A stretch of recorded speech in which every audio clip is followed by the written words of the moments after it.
ಇವತ್ತೇನು ಕರ್ನಾಟಕ ಜನಸಂದಣಿ ನಿಯಂತ್ರಣ ವಿಧೇಯಕ ಏನು ತೊಗೊಂಡು ಬಂದಿದ್ದಾರೆ, ಇದನ್ನು ಅರ್ಧಂಬರ್ಧ ಇದೆ.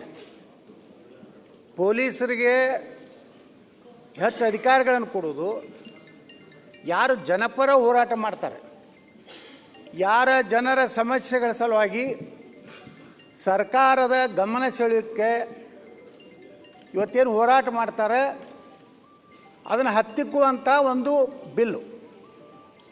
ಇದರಿಂದ ಏನಾಗ್ತದೆ ಅಂತಾರೆ ಅಧ್ಯಕ್ಷರೇ, ಇವತ್ತು ಶಾಂತ ರೀತಿಯಿಂದ ಒಂದು ಹೋರಾಟ ನಡೆದಿರ್ತದೆ.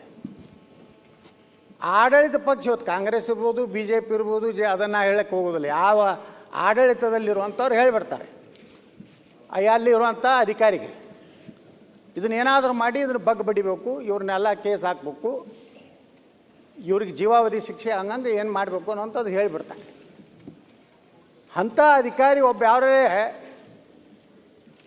ಕೇವಲ ಆಡಳಿತ ಪಕ್ಷದವ್ರು ಮಾತು ಕೇಳುವಂಥ ಅಧಿಕಾರಿಯಲ್ಲಿ ಏನಾದರೂ ಇದ್ದರೆ ಬಹುಶಃ ಜನಪರ ಹೋರಾಟ ಮಾಡಬಾರ್ದು ಅನ್ನೋಂಥದ್ದೇ ಉದ್ದೇಶ ಇದೆ ಅನ್ನೋಂಥದ್ದು ಆಗ್ತದೆ. ಇದು ಬ್ರಿಟಿಷರಿಗಿಂತ ಹೆಚ್ಚು ಕಠಿಣ ಕಾನೂನು. ಇದು ಅಪಾಯಕಾರಿ. ಯಾಕೆ ನಾವು ಜನಪರ ಹೋರಾಟ ಮಾಡ್ತಾ ಇರ್ತೀವಿ ಕುಡಿ ನೀರಿನ ಸಮಸ್ಯೆ ಸಲುವಾಗಿ, ದೇಶದ ಹಿತದೃಷ್ಟಿಯಿಂದ.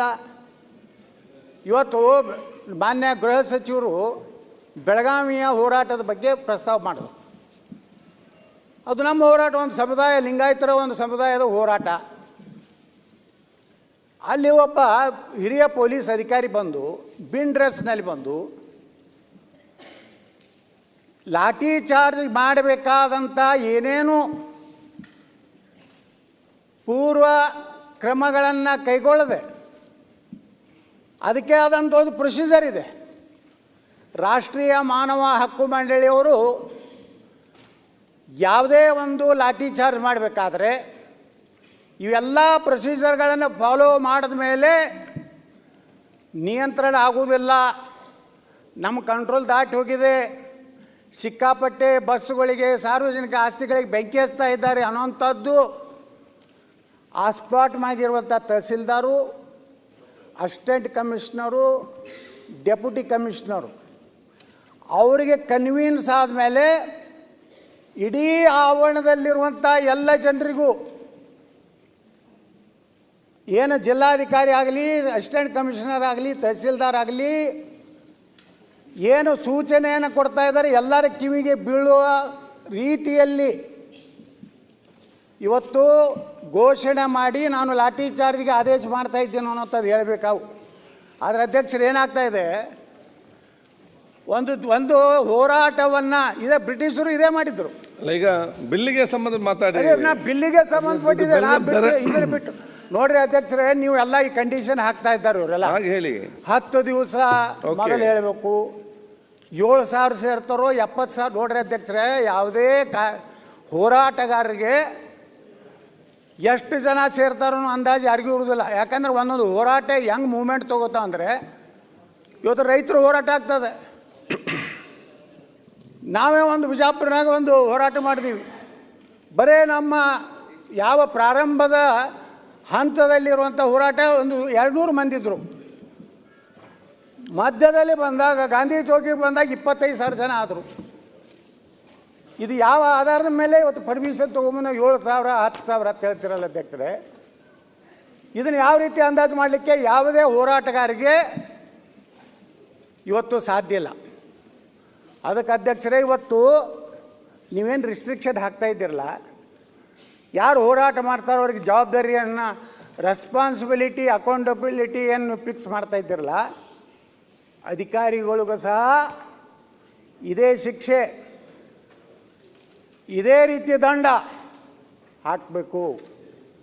ಒಬ್ಬ ಏನೋ PSI ಒಬ್ಬ DSP ಯಾವುದೇ ಒಬ್ಬ ರೂಲಿಂಗ್ ಪಾರ್ಟಿ MLA ಹೇಳೋದು ಅಥವಾ ಹೋಮ್ ಮಿನಿಸ್ಟರ್ ಫೋನ್ ಮಾಡಿ ಹೇಳಿದ್ರು, ನೋಡಿ ಅದು ಯಾವುದು ಯತ್ನಾಳ್ ಹೋರಾಟ ಮಣ್ಣು ಕೊಡ್ಬೇಕಂತ ಹೇಳಿದ್ರು, ಬಂದು ಸುಮ್ಮನೆ ಲಾಠಿ ಚಾರ್ಜ್ ಮಾಡ್ತಾನೆ. ಇವತ್ತು ಅನೇಕ ಹಬ್ಬದ ಗಣೇಶೋತ್ಸವನೇ ಉದಾಹರಣೆ ತಗೋರಿ ಅಧ್ಯಕ್ಷರೇ. ಮೆರವಣಿಗೆ ಹೊಂಟಿರ್ತದೆ, ಅಲ್ಲಿರುವಂಥ ಜನ ದೇವರ ಶ್ರದ್ಧೆಯಿಂದ ಹೋಗ್ತಿರ್ತಾರೆ. ಯಾವುದೋ ಒಂದು ಪ್ರದೇಶದಲ್ಲಿ ಪೆಟ್ರೋಲ್ ಬಾಂಬ್ ಹಾಕಿದ್ರು, ಕಲ್ಲು ಒಗೆದ್ರು, ಏನು ಇದನ್ನು ಕತ್ತಿ ಗುರಾಣಿ ತೊಗೊಂಡು ಹೊರಗೆ ಬಂದರೆ ಯಾರು ತಪ್ಪು ಮಾಡ್ಯಾರು ಅವ್ರನ್ನ ಅರೆಸ್ಟ್ ಮಾಡಬೇಕು, ಅವ್ರ ಮೇಲೆ ಕೇಸ್ ಹಾಕಬೇಕು. ಈ ಪೊಲೀಸ್ ಇಲಾಖೆ ಏನಾಗ್ಬಿಟ್ಟದಂದರೆ ಅವ್ರನ್ನ 150 ಜನರನ್ನು ಅರೆಸ್ಟ್ ಮಾಡೋದು, ಇವ್ರನ್ನ 150 ಜನರನ್ನು ಅರೆಸ್ಟ್ ಮಾಡೋದು, ಮುಗಿತಪ್ಪ ಇವ್ರದ್ದು ಕೆಲಸ. ಎರಡೂ ಕೂಡಿ ಕೋರ್ಟ್ ಅಡ್ಡಾಡಬೇಕು. ಕೋರ್ಟ್ನಾಗಿದ್ರೆ ಮತ್ತೆ ನಿರ್ದೋಷ. ನನ್ನ ಮಗೆ 26 ಕೇಸ್ ಹಾಕಿದ್ರೆ ಅಧ್ಯಕ್ಷರೇ. ಈ ರೀತಿ ಅಧಿಕಾರಿಗಳಿಗೂ ಸಹ ಅಕೌಂಟಬಿಲಿಟಿ ಇರಬೇಕು. ನೀ ಲಾಠಿ ಚಾರ್ಜ್ ಯಾಕೆ ಮಾಡಿದಿ ಇದನ್ನು ಕೇಳಬೇಕು. ನೀನು ಅಧಿಕಾರಿಗಳಿಗೆ ನೀವು ಪೂರ್ಣ ಫ್ರೀ ಕೊಟ್ಟರೆ ಅದು ಚಲೋ ಆಯ್ತವ್ರು. ಅವರು ಯಾವ ಹೋರಾಟ ಮಾಡಬೇಡಪ್ಪ, ಆರಾಮ್ ಪೊಲೀಸ್ ಸ್ಟೇಷನ್ನಾಗಿರ್ತೀವಿ, ಎಲ್ಲಕ್ಕೂ ಪರ್ಮಿಷನ್ ಕೊಡುವುದಿಲ್ಲ. ಏನಾದರೂ ಒಂದು ನೆಪ ಒಡ್ಡಿ ಈ ರೀತಿ ಇವತ್ತೇನು ಏನಾಗ್ಬಿಟ್ಟದಂದ್ರೆ ಇವತ್ತು ಇದನ್ನೇನು ನೀವು ತೊಗೊಂಡು ಬರ್ತಾಯಿದ್ರಿ ಗೃಹ ಮಂತ್ರಿಗಳೇ, ಇವತ್ತು ನೀವು ಆಡಳಿತ ಪಕ್ಷದಾಗಿದ್ದೀರಿ, ಭಾಳ ನಿಮಗೆ ಒಳ್ಳೇದು ಅನ್ನಿಸ್ತದೆ. ನಾಳೆ ನೀವು ವಿರೋಧ ಪಕ್ಷಕ್ಕೆ ಬರೋರೇ ಅಲ್ಲ. ಇನ್ನು ಆ ಕಡೆ ಕೂತವ್ರು ಏನು ಮಾಡ್ತಾರೆ, ನೀವೇನು ಇದನ್ನು ರಾಮಬಾಣ ಉಪಯೋಗ ಮಾಡಿರ್ತಾರಲ್ಲ ಅದು ಮತ್ತೆ ನಿಮ್ಮ ತಿರುಗು ಬಾಣ ಆಗೋದೆ.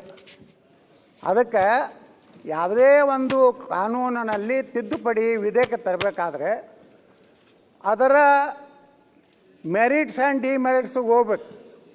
ಇಲ್ಲಾಂದ್ರೆ ಅಧ್ಯಕ್ಷರೇ ಯಾರೂ ಹೋರಾಟ ಮಾಡೋದು ಬಿಡಬೇಕಾಗ್ತದೆ. ಇದನ್ನೆಲ್ಲ ನಿಮ್ಮ ಜೀವಾವಧಿ ಶಿಕ್ಷೆ, 1 ಕೋಟಿ ರೂಪಾಯಿ ಇಂಡೆಮ್ನಿಟಿ ಬಾಂಡ್ ನೋಡಿರಿ. ಈಗ ಒಂದು ಪ್ರೊಸೆಷನ್ ತೆಗಿತೀವಿ, ಅದರಾಗ ಕೆಲವೊಂದು ಕುಚೋತಿ ವ್ಯಕ್ತಿಗಳನ್ನು ನಮ್ಮ ವಿರೋಧಿಗಳು ಅವರು ರೊಕ್ಕ ಕೊಟ್ಟು ಅವ್ರು ದಾರು ಕುಡಿಸಿ ಹೋಗಿ ನೀನೇ ಕಲ್ಲು ಹೋಗಿದ್ದು ಅಂದ್ಬಿಡ್ತಾರೆ. ಇವ್ರು ಶಾಂತ ಹೊಂಟಿರ್ತೈತೆ ಪಾಪ ಪ್ರೊಸೆಸರು. ಕಲ್ಲು ಹೋಗಿತಾನೆ ಅವನೋ ಮಾಡಿದ ತಪ್ಪಿಗೆ ಇದನ್ನು ಹೋರಾಟವನ್ನು ಏನು ನೇತೃತ್ವ ತಗೊಂಡಿರ್ತಾರೆ ಅವ್ರನ್ನ ನೀವು ಶಿಕ್ಷೆ ಒಳಪಡಿಸ್ತೀರಾ? ಈ ರೀತಿ ಇದು ಭಾಳ ಈ ಒಂದು ಕಾನೂನು ಏನು ನೀವು ತಿದ್ದುಪಡಿ ತರ್ತಾಯಿದ್ರಿ, ನಿಜಕ್ಕೂ ಇದು ಜನಪರ ಹೋರಾಟವನ್ನು ಹತ್ತಿಕ್ಕುವಂಥದ್ದು.